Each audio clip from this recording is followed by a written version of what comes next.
রোমাঞ্চকর ভূতের গল্প শুধুমাত্র গল্প কবিতায় অয়ন ইউটিউব চ্যানেলে।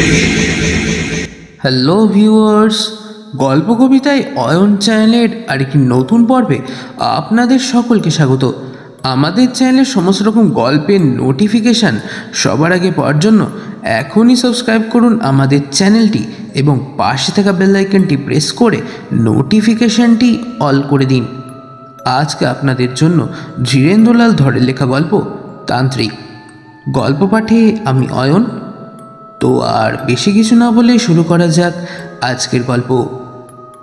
দুর্গা বিনোদ স্কুল মাস্টারের ছেলে। অনেক দুঃখ কষ্ট সয়ে MA পাশ করলেও মুরব্বীর অভাবে ভালো চাকরি জোগাড় করতে পারল না। শেষ অবধি হলো কেরানি। এখনকার দিনে কেরানিগিরির আবার দুটো ভাগ হয়েছে। নিচু কেরানির মাইনে ওই 150 টাকা থেকে শুরু, আর উঁচু কেরানিদের ওই 100-200 টাকা থেকে।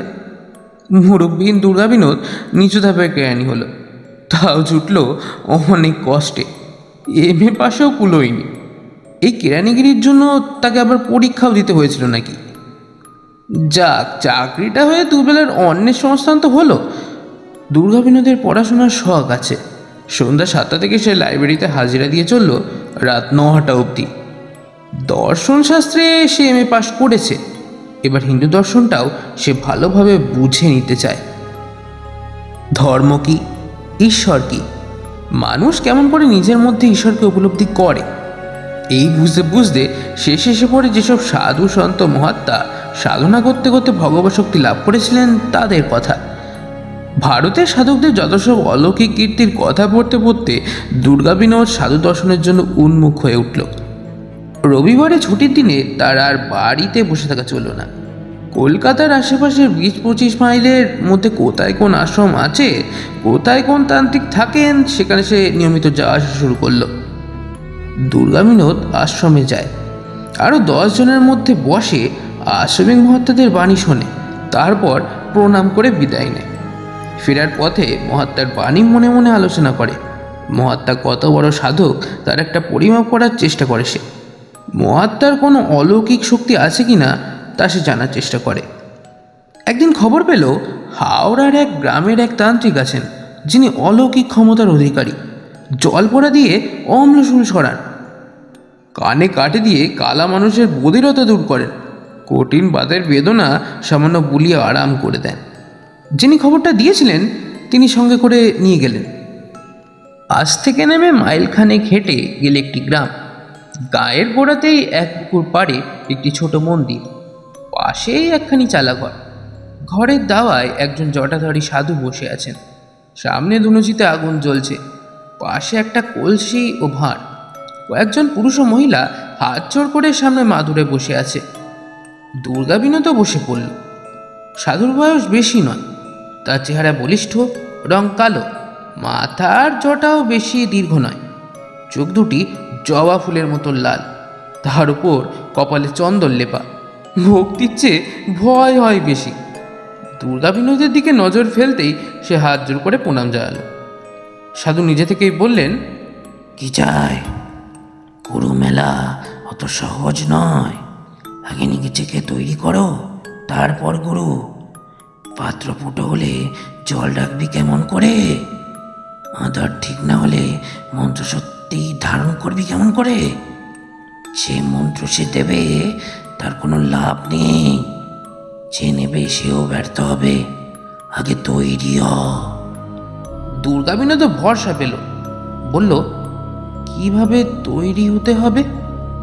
বাক সংযম কর, বেশি কথা বলবি না, নিরামিষ আর করবি, অযথা কোনো পরিশ্রম করবি না, শক্তি সঞ্চয় করবি। সন্ধ্যার পর কোনো মন্দিরে বা গঙ্গার তীরে চুপ করে ঈশ্বরের ধ্যান করবি। ধীরে ধীরে মন আত্মস্থ হবে, চিত্ত দৃঢ় হবে, তখন গুরুমন্ত্র নিয়ে সাধন ভজনের কথা উঠবে। তার আগে কিচ্ছু হবে না। দুর্গা বিনোদ এতদিন একটা আশার আলো দেখতে পেল। গুরু মন্ত্রের কথাটা সে ভেবেছে, কিন্তু এমনভাবে তার হদিশ কেউ তাকে বাতলাতে পারেনি। তান্ত্রিকের ওপর তার বিশ্বাস হলো। প্রথম দর্শনেই এমনভাবে মনের কথাটা টেনে বলা সহজ নয়। বিকাল অবধি দুর্গা বিনোদ কালী বাবার সামনেই বসে রইল। অবধূত কালী বাবা আর তার সঙ্গে কোনো কথা বললেন না। কলসি থেকে ভাঁড়ে ঢালেন আর খান, আর অসুস্থদের রোগের কথা শোনেন। দু একজনকে ওষুধও দেন। ওষুধ মানে কাউকে ধুনির ছাই, কাউকে ধুপির আত পোড়া, কাঠি ইত্যাদি। এই ছাইটা 3 ভাগ করে 3 দিন সকালে খালি পেটে খাবি, এই কাঠিটা একটা তামার মাদুলিতে ভরে ধারণ করবি ইত্যাদি। বিকালবেলা দুর্গা বিনোদ প্রণাম জানিয়ে উঠে পড়ল। কালী বাবা একবার তাকিয়ে হাসলেন শুধু। দুর্গা বিনোদ অনেক আশ্রমে ঘুরেছে, অনেক মহারাজকে দর্শনও করেছে, দিনের পর দিন অনেকের উপদেশ বাণীও শুনেছে, কিন্তু কালী বাবার মতো অলৌকিক ক্ষমতা কারও দেখেনি। ছাই দিয়ে রোগ সারানো, কানে কাঠি দিয়ে বধিরতা আরাম করা, হাত বুলিয়ে বাতের বেদনা মুক্ত করা, এসব বড় কম শক্তির কথা নয়। এই মানুষটি কিছুটা হয়তো ঐশ্বরিক ক্ষমতা যে আয়ত্ত এনেছেন এ কথা মানতেই হবে। দুর্গা বিনোদ কালী বাবার কাছে নিয়মিত যাওয়া আসা শুরু করলো। যদি ইনি প্রসন্ন হয়ে কৃপা করেন তাহলে দুর্গা বিনোদও একদিন কৃতার্থ হবে। কালী বাবা সেই যে প্রথম কথা বলেছিলেন যেদিন, তারপর থেকে আর কথাই বলেন না। প্রণাম করলেই হাসেন আর হাত তুলে বলেন, জয়স্তু। দুর্গা বিনোদ এদিকে নিরামিষ খাওয়া শুরু করেছে। কথা কম বলে, অনর্থক কোনো ঘোরাফেরা বা পরিশ্রম করে না। রাত 12টা অবধি বই পড়া ছেড়ে দিয়েছেন। কালী বাবার কথা মতো সে নিজেকে দীক্ষা গ্রহণের উপযুক্ত করে তুলেছে। হঠাৎ একদিন মাস 6 পরে কালীবাবু বললেন, তুই তো রবিবারে আসিস, আসছে শনিবার আয় না, সেদিন অমাবস্যা, রাতে মায়ের পুজো দেখবি। এ তো আমার সৌভাগ্য।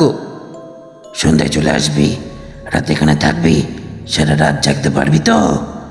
আমি সারা রাত পুজো করি। একটা রাতই তো। তাহলে আসার সময় মায়ের পুজো নিয়ে আসিস। কি আনতে হবে বলুন? তুই আর কি আনবি? 3 বোতল দেশি মদ, কারণ বাড়ি তাতেই হবে। কালী বাবা গুনগুন করে উঠলেন, মদ খাই মা কালী বলে তারপর কলসি থেকে একবার পথ নিয়ে গলায় ডাললেন। দুর্গা বিনোদ সেদিন খুশি হলো। কালী বাবা মদ চেয়েছেন, পুজো দেখার জন্য ডেকেছেন, এবার তিনি প্রসন্ন হবেন।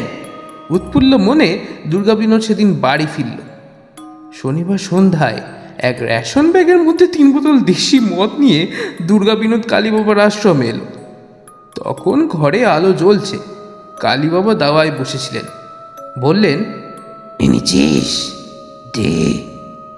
বোতল 3টি নিয়ে কালী বাবা মন্দিরে চলে গেলেন। বললেন, 2 ঘন্টা এখানে বস, পুজোর সময় আমি তোকে ডেকে নেব। মাদুর পাতা ছিল। দুর্গা বিনোদও সেই মাদুরের ওপর উঠে বসল। মিনিট বসে থাকার পর দুর্গা বিনোদ বুঝল রাতের অন্ধকারে চুপ করে বসে থাকার মতো স্থান সেটা নয়। কানের পাশে মশার ডাক আর থামতে চায় না। বুদ্ধি করে দুর্গা বিনোদ রেশনের থালির মধ্যে একখানা চাদর এনেছিল। এবার সেই চাদরখানা দিয়ে আপাদমস্তক মুড়ে নিল। শুধু চোখ দুটো বেরিয়ে রইল। তবু মনে হয় মশা কামড়াচ্ছে। সামনে অন্ধকার, মাঠঘাট গাছপালা সব কালোই মিশে গেছে। অনেকটা তফাতে 2-3টে ঘরের জানলায় আলো দেখা যাচ্ছে। কাছাকাছি মানুষ আছে বলে মনে হয় না। কালী বাবার এই ঘরখানাতেও কেউ থাকে না, তার পরিজনরা থাকে ওই গ্রামে। এখানে কালী বাবা একা থাকেন সাধন ভজনের জন্য। ঝিঝি পোকা ডাকছে, চারিপাশে নিঝুম। এই তো সন্ধ্যা হয়েছে, এরই মধ্যে মনে হয় রাত যেন দুপুর হয়ে গেল। এভাবে কতক্ষণ বসে থাকতে হবে কে জানে। কালী বাবাও তো মন্দিরে ঢুকে দরজা বন্ধ করে দিয়েছেন। পাশে কেউ একজন কথা বলার মানুষ থাকলে খুব ভালো হতো। বড় একা একা মনে হয়। দেয়ালে হেলান দিয়ে দুর্গা বিনোদ ঝিমোতে শুরু করে। দুর্গা বিনোদ কোনো এক সময় বোধহয় ঘুমিয়ে পড়েছিল। সহসা ঘুম ভাঙল কালী বাবার ডাকে। হায়, উঠে আয়, এবার মায়ের আরতি হবে। ধর্মর করে উঠে দুর্গা বিনোদ কালী বাবার অনুসরণ করল। মন্দিরের মধ্যে পিদিম জ্বলছে, ধূপধুনায় অন্ধকার। ছোট প্রতিমাটি ধোঁয়ায় আচ্ছন্ন। সামনে কিছু জবা ফুল আর 3টে মদের বোতল। কালীবাবা আসনে গিয়ে বসলেন, বললেন, তুই দরজার বাইরে বস। দুর্গা বিনোদ বাইরে বসে পড়ল। কালীবাবা ওং হরিং বলে মন্ত্র উচ্চারণ শুরু করলেন। মাঝে মাঝে জবা ফুল তুলে প্রতিমার চরণে অর্ঘ্য দিতে লাগলেন। প্রায় ঘণ্টাখানেক এইভাবে পুজো করার পর হাঁক দিয়ে উঠলেন, মা কালী করাল বদনাল্য হজ্জিবা মা। তারপর পঞ্চপ্রদীপের আরতি শুরু করলেন। এবার প্রদীপের আলোয় ধোঁয়ার মাঝেও কিছু কিছু নজরে পড়তে লাগলো। দুর্গা বিনোদ দেখল ঘরের মধ্যে দরজার পাশে আরেকজনকে বসে আছে। ও কে? কখন এলো? পঞ্চপ্রদীপ ঘুরতে ঘুরতে আলোটা যখনই সেদিকে পড়ে, দুর্গা বিনোদ লোকটির মুখের পানে নজর করে। কি বিশ্রী ফ্যাকাশে মুখ, যেন মরার মতো। আরতি শেষ হয়। শাক বাজিয়ে কালীবাবা বসলেন। মদের 3টি বোতল মায়ের চরণে স্পর্শ করিয়ে হাঁক দিলেন, মা কালী করাল বদনা লোল জীবা মা। তারপর বললেন, প্রণাম করো, প্রসাদ নে। দুর্গা বিনোদ প্রণাম করল। বোতল থেকে একবার মদ ঢেলে কালীবাবা বসে থাকা সেই লোকটির মুখে ধরলেন, বললেন, খাও। লোকটি মদ খেল। কালীবাবা সেই ভাঁড়ে আবার মদ ঢাললেন। তাকে বললেন, ধরো, ওকে দাও।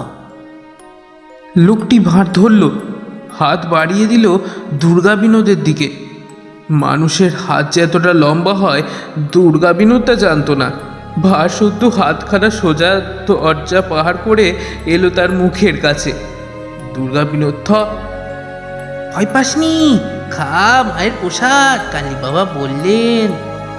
দুর্গা বিনোদ তাকিয়ে দেখল হাতখানায় কোথাও এতটুকু মাংস নেই, সবটাই কঙ্কাল। হাতের মালিকের পানে তাকালো, মুখ কই, কঙ্কালে করটি। দুর্গা বিনোদের সারা দেহ কেঁপে উঠল। না না বলে এক লাফে দাঁড়িয়ে উঠে সে ছুটল। সোজা পথ দিয়ে সে ছুটল। কানে এলো পেছনে কে যেন অট্টভাসী আসছে।